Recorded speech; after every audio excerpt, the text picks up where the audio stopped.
Again, thank you all for coming out because, yeah, that weather was something else. Dear, when you mentioned that, now who are the two that? Because actually, this was the first one I was drawn to also, and it was because of the water. It was because of the water, and I'm glad you mentioned coming from a different environment. I just recently, last weekend. We have 4 grandchildren, and we went on a Nana and Pop adventure. We go every year. So you have the 17-year-old, 13-year-old, 4-year-old, and a 2-year-old. And we went up to Pigeon Forge, and they had this beautiful area, right, with cabins, and we were up in the cabin. We were just having a wonderful time. But in the work that I do with Greenspaces, I started to wonder how much of that ecosystem and how much of that scenery over the next 20 years is going to be developed. Because when you go up there, as a matter of fact, we went to the Wilderness of the Smokies, and right behind Wilderness of the Smokies, you have the golf course, which has been developed. And then they added these superior villas, beautiful homes that sit right on the golf course. And as you sit in there and you look over the golf course and then up the street, and it is up the street, they're building tree houses, and oh, they're beautiful, and it's going to be a community of tree houses. And you have to wonder, okay, how much further are we going to go? And we have to ask those questions, because I look at this one, and I especially look at this one. I'm from south of Georgia, in Albany, Georgia, if anybody knows what that is.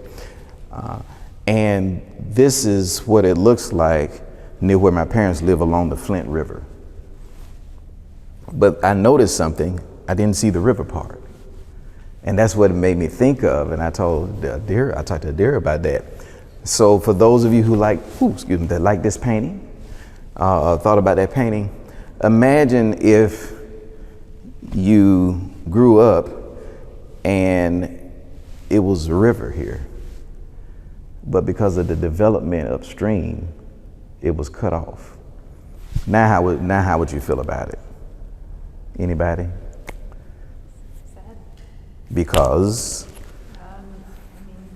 Like too many reasons to count when you have your own nostalgia, and also like you, I guess, are mourning all of the ecosystems that are potentially being destroyed, and it's just like a constant amount of changes that are going to snowball from that also. Yeah, and those are the things we have to think about. Even downstairs, I'm glad we stopped in. Did any of you stop in downstairs before you came up? Mm-hmm. Okay, so how did you feel about the development that we're trying to figure out?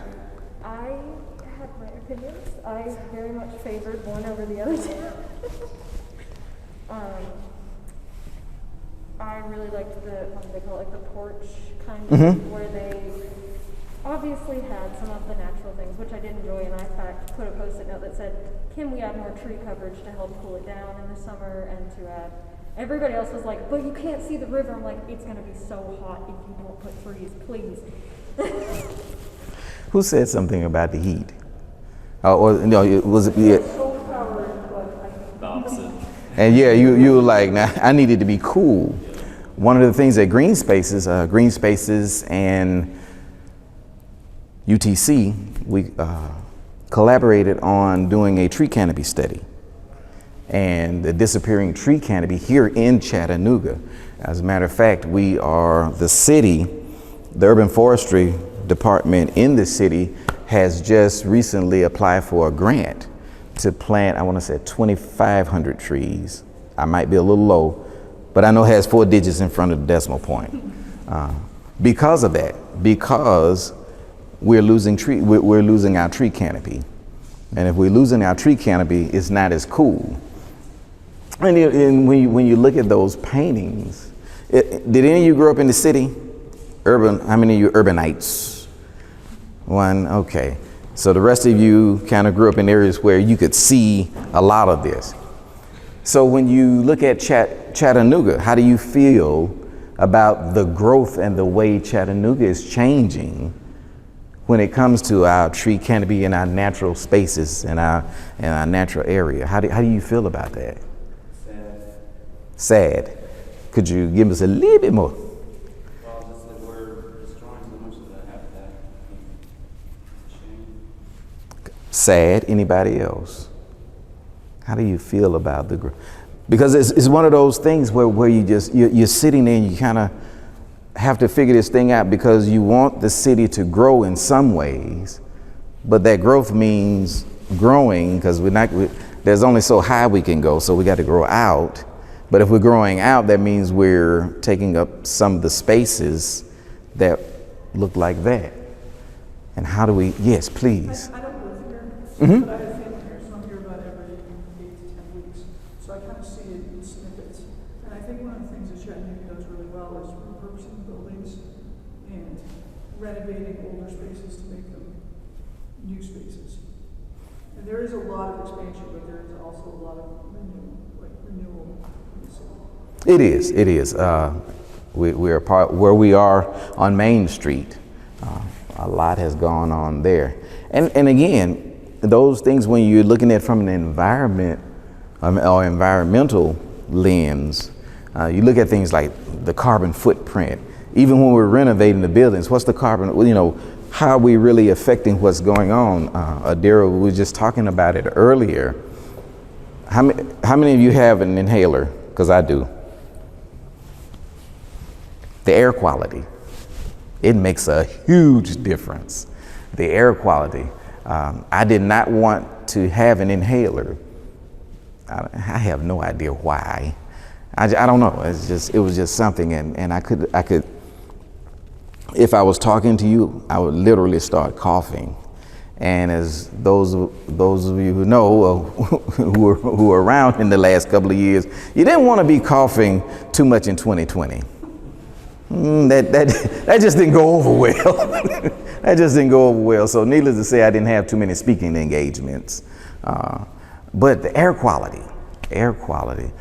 We've done an air quality study, and there are certain pockets in Chattanooga where the air quality is not the outside air, it's the inside air that is triggering the children. So we're taking children and giving them the medication, and we're making sure that they come to the summer camp, and then we send them back home into the very thing that's triggering their asthma.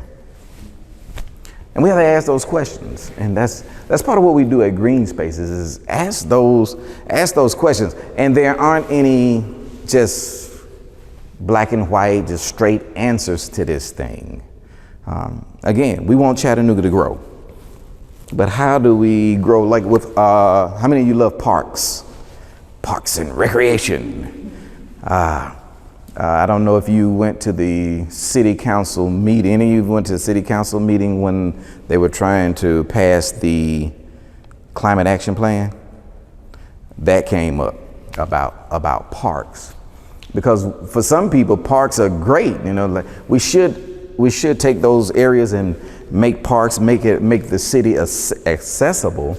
But in some areas, what does that mean when we're talking about a park? We're talking about swings. We're talking, what kind of materials are we talking about bringing in? Are we talking about the rubber mat that we put on the ground? I have to laugh about the rubber. I remember the first time I saw the rubber at a playground. Does everybody know what I'm talking about? The rubber? Because I'm like, the earth was good enough for the rest of us. We had to, and I think I was with my granddaughter, and I jumped off the swing and I hit the ground and it went. What happened to the dirt? We've changed the surface of the earth to make it more safe. And don't get me wrong, it's I understand it, but how far do we go? Those are real questions. So I would encourage you, especially for those, wherever you live, get involved with those meetings, like downstairs where they're asking them questions. Please get involved, because it makes a huge difference. One of the things that when I saw this, that was the first thing I thought about was on the Flint River. It was when I grew up in So I was born in 61. So from about 61 to mid 70s, that river, that looked like that. And so somebody had mentioned nostalgia, and you go. So now when I go home, and I just went back this summer to this one area that was that, but because of the different things that went on upriver, it looks like that. And that is cool. But to someone who remembers, you know, we want to bring it back to that. It may not come back. And so if it doesn't come back to that, how do we keep the canopy? How do we keep, who said the moss? Somebody's a moss person. Yeah, you know, how do you keep that? Because someone, you know, that may see it totally different, like, we need to clean that up. It's like, no. But their idea is, what if we could just clean it up and then you can see the beauty of the rocks? We actually have people that are making decisions who think like that. And we have to be a voice. Yeah, don't be afraid to be a voice and say, hey, I don't think that's going to work out well. How many of you are space people, love just open spaces and yes. So that's how I am. But the problem, and I had to realize that, I'm like, I love spaces, but I want it to be my space. And if it's a public space, if everybody keeps saying my space, then where are the public spaces going to be? That's a tough sell with public spaces. Right now, one of the big things is, you know, with Ivy Academy. That's it. I was trying to think of it. Have any of you heard of Ivy Academy? Okay, Ivy Academy is outside. Kids go to school outside. That's it in a nutshell. So imagine that. Kids going to school outside. Now, first of all, how many of you would want to be in a school that was outside? Yeah, see? Ivy Academy. Go there.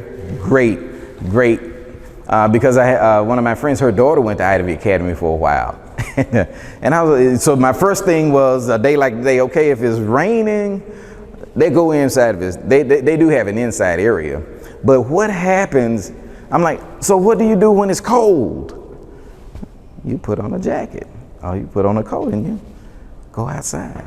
And so those students are experiencing this every day. And could you imagine the learning environment and how that would affect your learning if you went to a school outside?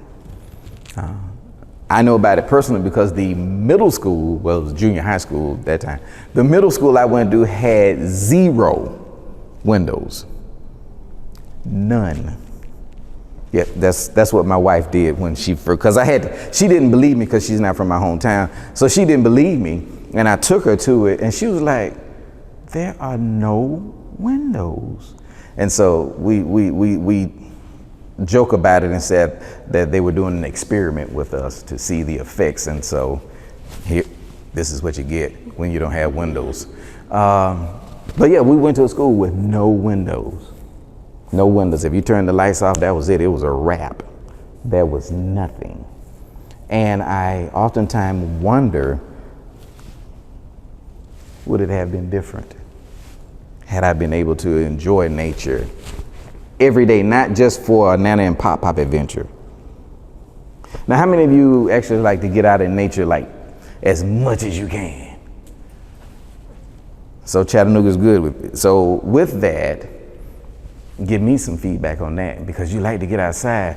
How do you feel about the outdoor marketing as far as, not marketing, but outdoor industry? Is it doing too much? You know, yeah, you want to get outside, but the more you get outside, the more you got to tear up. So so give me some feedback on that. Do you think we're doing a good job here with the outdoor adventures? Or should we kind of like, I would like the outdoor adventures to be less commercial and more just, I can have my own fun outside. Anybody? Because those are the things I think we sit and we think about and we wonder. But not just think about them. We actually, when it came to the Climate Action Plan, part of our mission at Greenspaces was to put that in there. It was like, okay, what is the walkability of this thing? When we're talking about outdoor spaces, what do we really mean? Because a person who grew up in the city and a person who grew up in a rural area have two totally different ideas about what a rural area should look like. Like I said, for me, when you're talking about moss, first thing I want to do is get a pressure washer. Because there's something obviously wrong, right? There's too much moisture out here. So I'm getting a pressure washer and I'm going to spray them off and give the kids some chalk so they can go and draw over it. Now you probably be like, Yeah. God! But it's an outdoor, but for me, that's an outdoor adventure. And so that's why we want to look at these paintings. It was interesting. Now this person, Devlin, is interesting. He was only 35 when he died. I looked at it, I'm like, wow. So even generational, as far as generations and as far as age, that at 35, he actually saw that much beauty in nature and without having to, he didn't have that much of a lived experience. I think this one was painted somewhere around about when he was born. That was the difference. So for how many of you are 35 and under? Okay. How do you see this outdoor thing happening? I can ask you. So my generation, because I'm the last of the baby boomers, how do you feel about us and what we leaving you?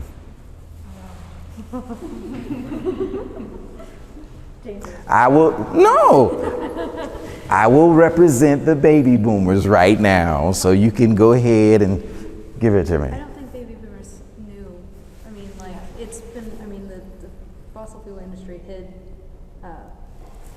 plenty of data in the 70s that fossil fuels were bad for the environment. That could have been known in the 70s. Yeah. It has been out for a while, so changes could have started to be made. More change could have been made. I'm a part of that generation. Yeah, so you want, yeah. No, I agree. Because I grew, I love that you brought up, that things were hidden. So I grew up, now this was in the 50s, but it was still taking place in the 60s when I was very young. So have any of you ever heard of the Mosquito Man? Okay. Imagine you're in the city and it is a hot summer day, just like it is now. And there are mosquitoes out, because I'm from South Georgia. We got mosquitoes everywhere. The truck with the fuse that drives by. Yeah, we had that in my neighborhood growing up. Yeah, we had that in my neighborhood in Mississippi like 10 years ago. So for those of you who don't know what they're talking about, imagine a truck with a trailer on it, and this trailer is blowing this smoke or fumes out. Now imagine one of you guys are playing, and then one of your friends said, "The Mosquito Man!" And we all stop playing, and we run and jump in the fog and play around in the fog. And that was fun. Part of that comes from there was actually a federal government. It wasn't the EPA back then, but there was a commercial that showed that spray was harmless. And so that commercial actually had people sitting down and someone would spray around them and they would, no effect. And so imagine that's being told, and then here we go, we're running around. Imagine now that you saw me running into a fog of DDT that kills insects. It affects their nervous system. And I'm running in, me and my friends, and we're playing, whoa! We didn't know any better. Might need an inhaler when you grow up. Okay, so you got there. You beat me there, because that's where I was going. No. That is where I was going. Sometimes we don't know. Sometimes we just don't know. But even when we know, you're talking about the fuel, the fuel, and there are all the things that were hazardous. But my generation still wants an 8-cylinder Hemi engine in my car.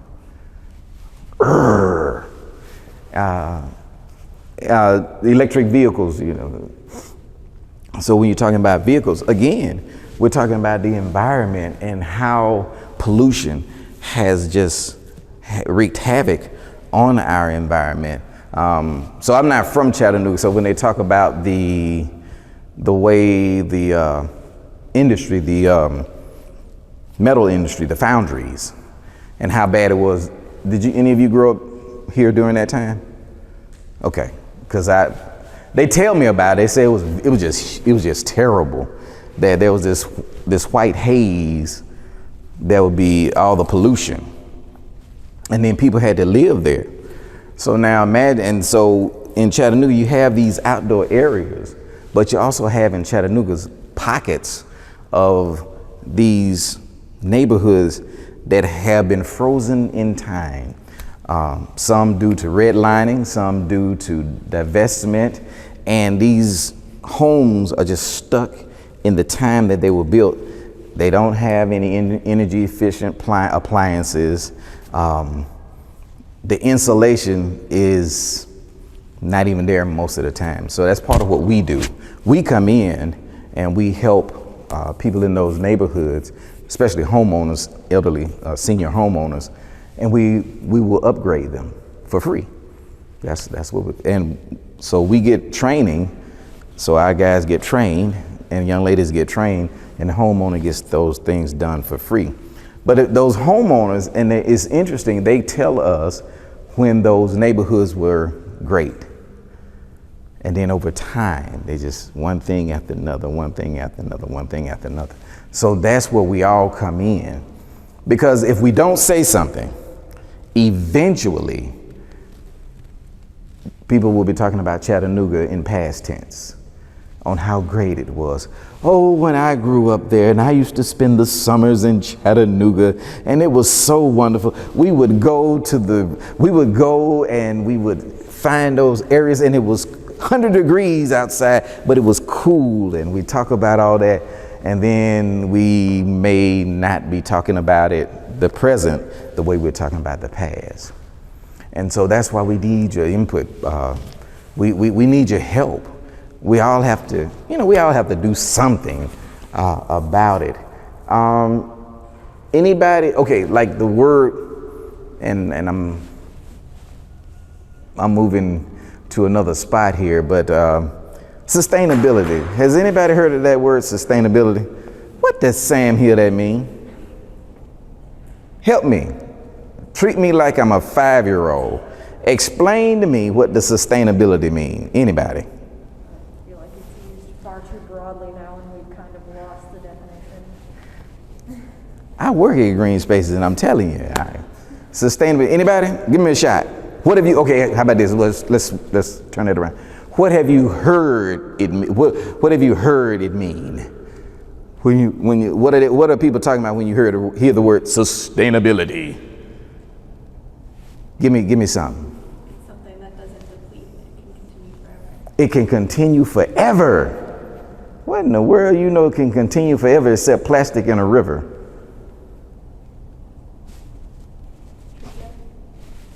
Respawning trees, just like that one used to grow out of the air. So that's what we talk about when we say sustainability, because that word comes out, it is overused. Oh my God. I get so tired of hearing it.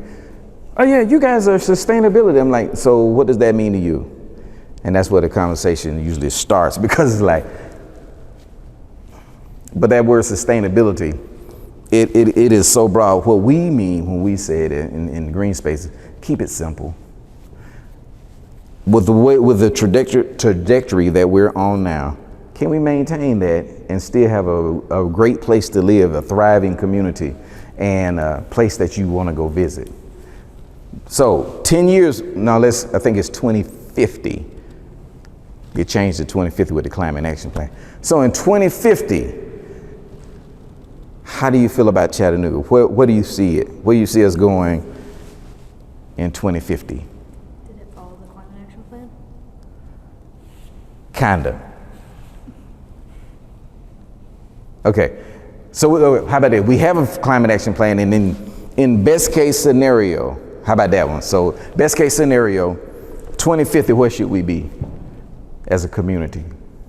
I'm gonna go with accessible, free public transportation. Accessible, free, and public transportation. Ooh, everybody? Everywhere. Everywhere. So I should be able to go to Saudi Daisy? Free. And not like in 4 days, like reasonable. Interesting. To piggyback off that, I guess, the way to make a successful way of public transportation is that is favorable to driving. Because if it's not favorable, if they're still getting stuck in traffic, if it's super expensive, if there's only 4 trains running in a day for commuters, nobody's going to use that.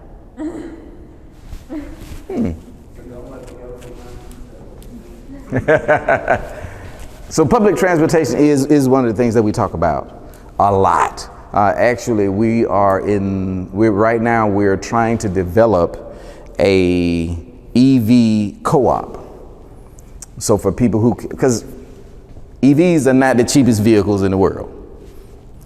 They're not and it's one of those things where in the long run, especially when you're talking about maintenance, an EV compared to a gasoline engine, there's no comparison as far as the maintenance that has to be done. But it's the initial cost, and the initial cost is prohibitive for people who may be moderate to low income. Okay, so what do? So they kick in the public transportation, but the roads are still like they are. Because I think, is it Market Street that's about to close? The bridge? Is it one of the? Because all I know, I remember the uproar. Oh my God! Yeah, no, they can't close the bridge, and I'm like, you might want it if it's a safety issue. I'm just saying. I know you got to get to work, but it'd be a lot harder to get to work if the bridge wasn't there. So let's look at those things. But public transportation is a piece that we are really looking at. Anything else? 2050. Housing for everybody? How you feel about that? Everybody? That's a house for everybody. Huh. Interesting. Alternate ways of electricity. I mean, I don't really know what's here at the moment. I don't live in Chat. Okay. But just having the option, I know in some places they're like, for a slight upcharge on your electricity bill, you can have it be completely solar. We have that. We do? That's awesome. Actually, depending on who you ask in Chattanooga is actually pretty progressive compared to some other cities the same size. I will say that. Now, I will say that. So we may not be moving as fast as we would like to, but The fact that you're moving it all. oh yeah, it is. You have people who are very concerned like housing. The housing issue is a serious issue because you can't, at the rate we're growing, we will not build our way out of it. If we build our way out of it, we're going to destroy most of that because, we just, and so those are issues because the housing that we have, the housing stock, that's the word I wanted to use, housing stock, there's a huge gap. Now, if you want a 31 square foot home that's on like a quarter of an acre and you're willing to pay 500 grand and up, you're in there. We will build you one to suit whatever you want. Matter of fact, you want to put solar on it? We got you. We can put whatever. It can be energy efficient. We can have solar and all that. But if that is not where you are financially, you're going to have a problem. You're going to have a serious problem. The average rent for a 2-bedroom home right now, I want to say, is $1,300 to $1,400. About $1,300, $1,400. We are building a tiny home on our property, accessory dwelling unit, and it's amazing that if we wanted to rent that out, we're doing it for a family member. But if we wanted to rent that out, we wouldn't even have to put it on the market because it's just so tight right now, especially for seniors and housing. And so that when you say housing for everyone, that's a heavy lift, especially here, because how do you do it equitably? Financially, okay, yeah, we can figure that one out, but to do it equitably, and how, what kind of housing? So if you're trying to, when you're talking about growing, will those people who are at low and moderate income be able to find better housing? And the answer right now is no. Yeah.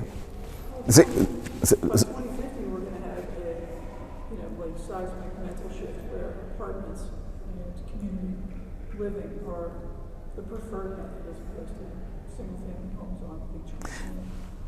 And I say this, and I will just say for myself, some of us baby boomers are going to have to die off.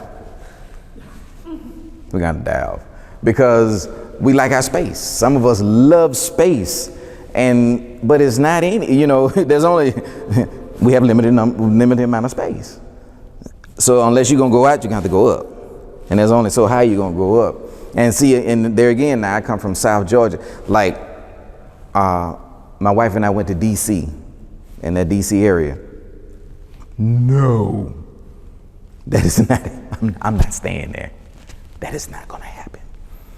Because it's just too many people around me. Oh my God. I think we were on the 12th floor, and it just was just too many people. But that's what's happening now, because as we grow, how do we manage that? And housing is a huge issue.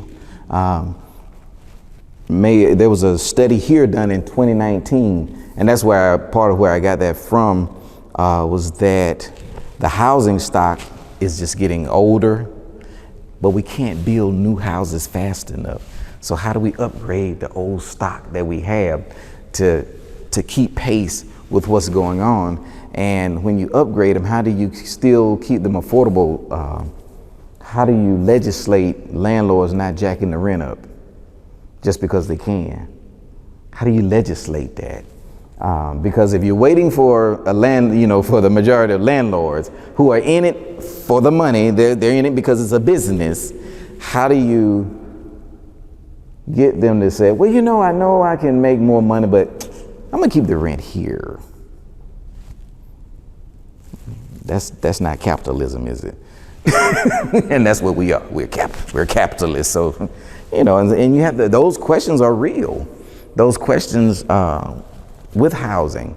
How do you make sure that someone who's on fixed income can afford to stay in their home, and the tax and the homes being built around them, and the taxes on that home or in that area go up? How do you make sure that senior can age in place? Those are very real questions. And I sometimes wonder, in the 1800s, I think that one was, one of them was 1870 and the other one was earlier. But I wonder if you could take them and bring them now. how would they feel about the environment? Or let's say that where we are now, if you could go back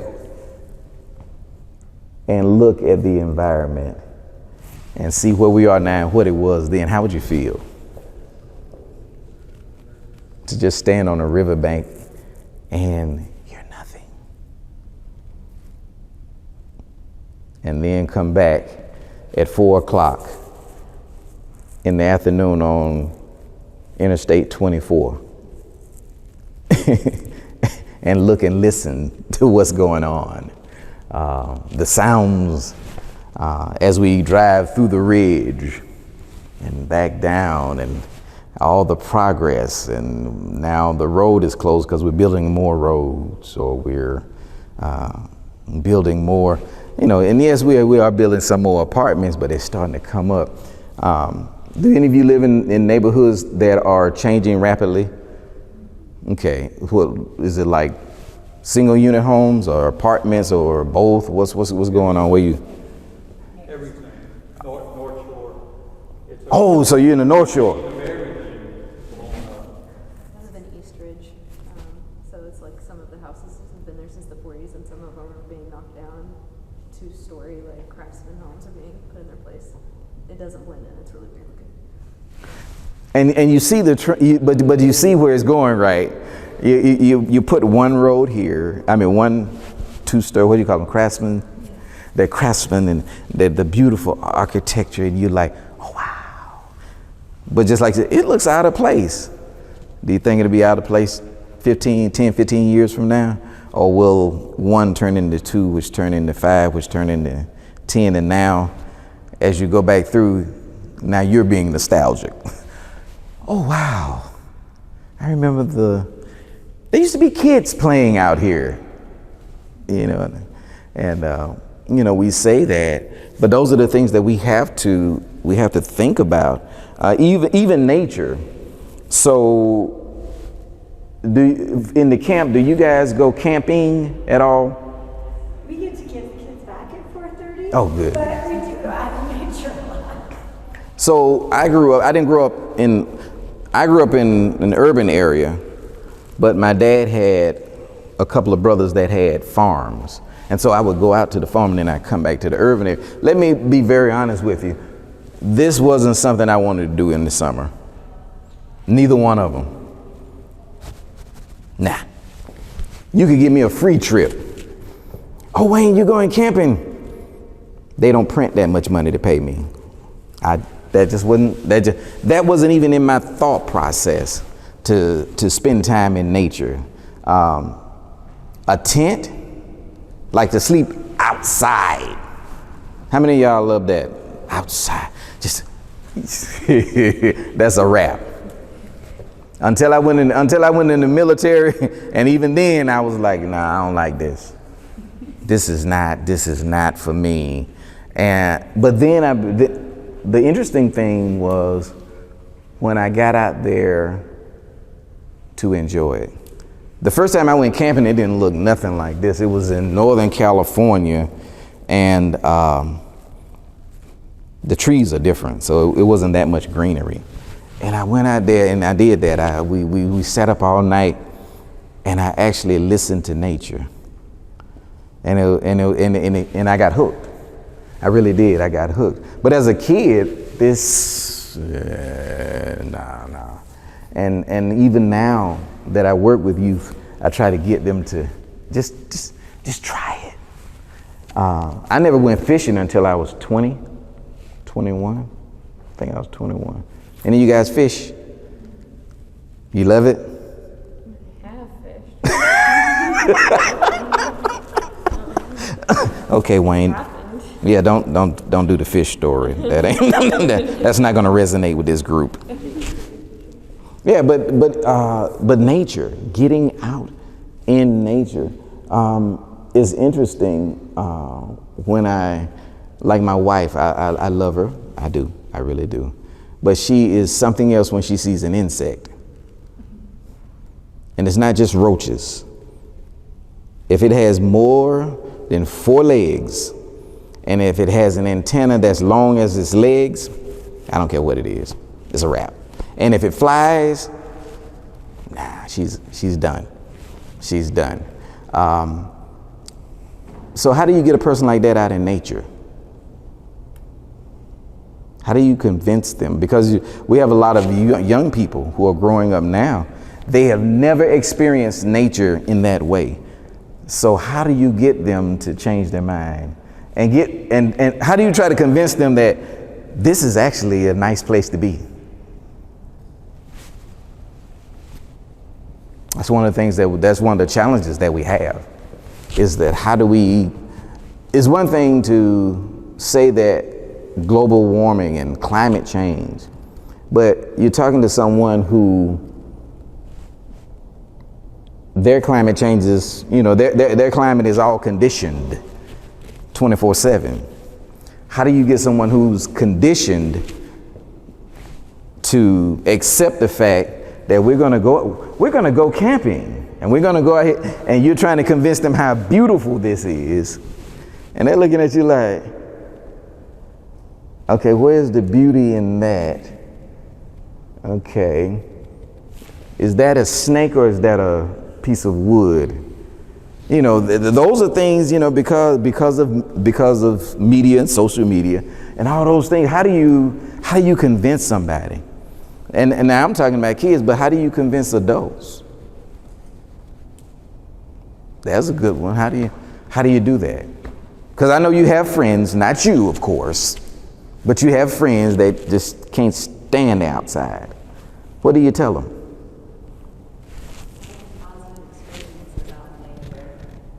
About the positive experience. Now, okay, what do you call positive? Help me out.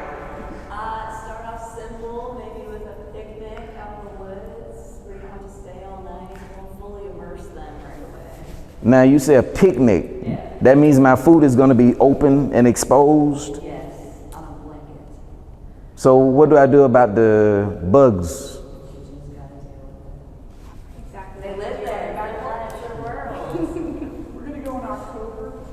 Yeah, there you go. Ah, okay. See, now we can see. You better think through these things. Yes. Yeah, I mean, I was raised outdoors. That was Okay. a given. But I do have sensory issues, and so a lot of the times I kind of have to do things in a different way. And I try to do it with my friends too, because I have a friend who was not raised in the outdoors, absolutely hates it. And I'm just like, okay, well maybe like during the summer when it's very hot and humid up here, water activities. It's not so hot in the water. I'll go kayaking, I'll go swimming.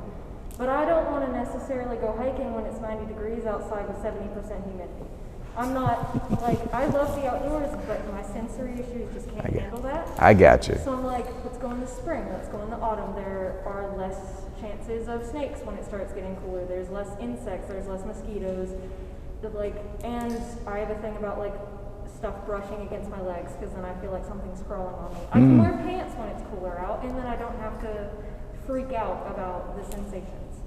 And it's just, I think, kind of easing them into it and giving them a more comfortable environment to ease into, rather than, hey, I know it's super hot and humid outside, but I'm just going to flop and into it, have fun. It's interesting, and I bring this up because when we're talking about advocating, you're trying to talk to people who do not have the same experiences that you have and don't even want them. Okay, I was that guy. The desert. How many of you gone camping in the desert? I love the desert better than I love those places like that. I love the desert. My first experience in the desert was Alamogordo, New Mexico, which is a little bit north of El Paso, and out there they have White Sands National Monument. And so just imagine miles and miles of this beautiful white sand like on a beach, but there's no water nowhere. And it's just sand. But at night when the sun is going down and the light hits the sand, and the sand is just basically glass, and now you see all these different colors coming off of the sand, and it's beautiful. I would dare say the most beautiful the most beautiful sunset I've ever seen was in the Middle East, in the desert, in the Middle East. Sunrise and sunset. I would get up in the morning before work just to see the sunrise. This big, massive ball of energy coming up. And it's like, and this is coming from somebody who couldn't stand the outside. And that's why I love Chattanooga. That's one of the reasons I talk about Chattanooga, like, because I'm not from here. I'm not an outside guy. No. I am the conditioned air person.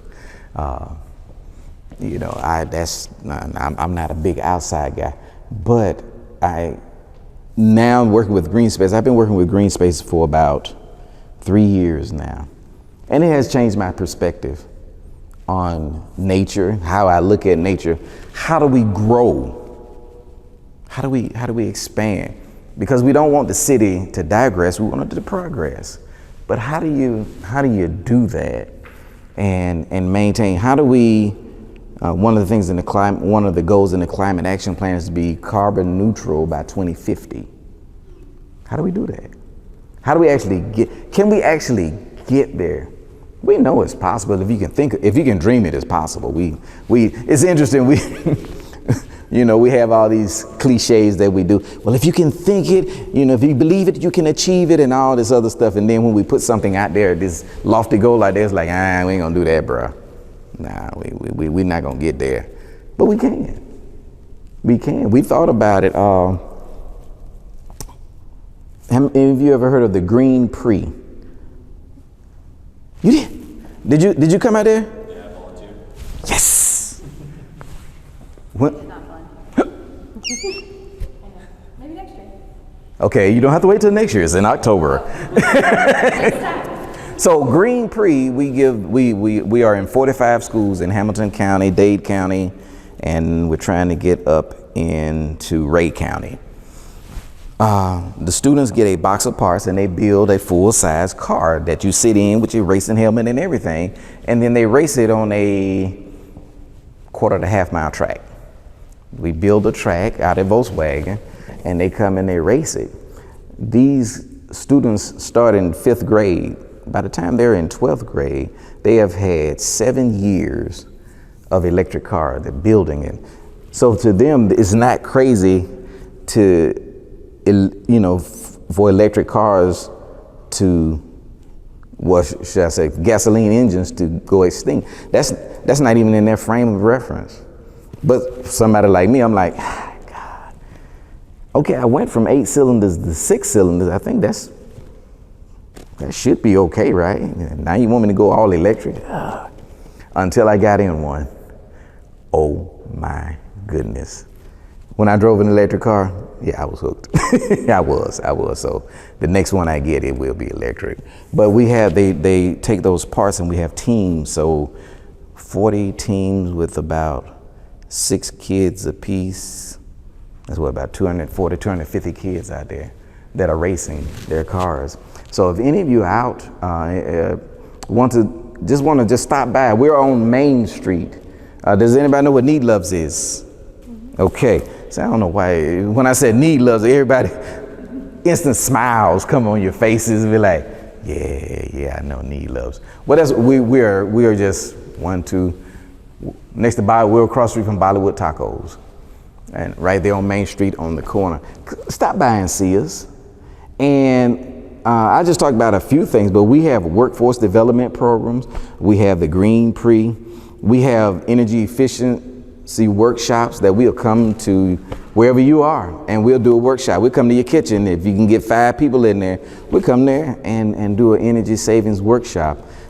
But if you want to get into more policy driven things, or you want to talk about housing, electrification, that's our wheelhouse. We have experts in that area. So we'd love for you to come by and just stop in and see us. Yes. Thank you guys. I appreciate it.